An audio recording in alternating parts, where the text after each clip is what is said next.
আসো আসো আসো। তুমি রহমতের কোলাতে আসেন এবার। মালিক। এই যে, এই যে, হাত দাও, হাত দাও, হাত দাও। এই যে দেখেন, এই যে। আচ্ছা আচ্ছা আমাকে ভালো এবার যাও। হ্যাঁ, এবার এখানে বসে কান্নাকাটি করো, এখানে না বসে না আর তুই করো, এখানে বসে করো। এইখানে বসে। এই যে দেখেন, এই যে সন্তানের অরিজিনাল আসে কেন ওনারা? এই যে দেখেন কুমিরের, এই যে কুমিরের কাছে এসে কিভাবে ওনারা আর্তনাদ করতেছে দেখুন। এবার কুমিরকে কেন্দ্র করে গড়ে উঠেছে শিরক আর মাজার পূজারীদের রমরমা ব্যবসা। কঠিন রোগ থেকে মুক্তি, ইচ্ছা পূরণ কিংবা কঠিন মনোবাসনা পূরণের আশায় মাজারে প্রতিনিয়ত ভিড় জমাচ্ছে অগণিত মুশরিক আর বোকা মানুষ।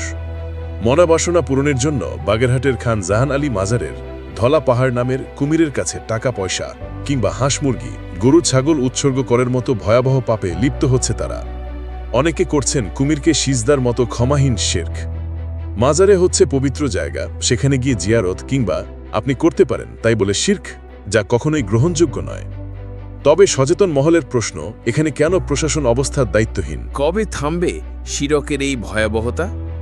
আপনিও যদি এসব ভয়াবহ অপকর্মের প্রতিবাদ করতে চান তাহলে ভিডিওতে একটি লাইক দিয়ে চ্যানেলটিকে সাবস্ক্রাইব করতে ভুলবেন না। ধন্যবাদ সবাইকে।